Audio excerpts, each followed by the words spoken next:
Hello everyone! Welcome back to another tutorial. In this tutorial, you will learn how to delete YouTube search history. Just follow my steps and you will see how to clear YouTube search history in a second.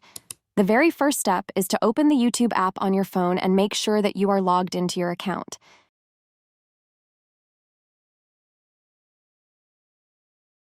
If I click on the search icon to search for something, you can see my search history right here. These are the topics that I had searched for. Let's delete this. Tap on your profile picture in the top right corner of the screen. Then tap on Settings and now click on the Manage All History button here. And then a new window will pop up. You can see all of your YouTube history right here. And when you want to clear all of the search history, simply click on Delete right here. And you can select Delete Today, Delete Custom Range, or Delete All Time. And when you delete this, if I go to the search bar, you will see that your search history is clear. You successfully deleted your YouTube search history. Thank you for watching and see you in the next video.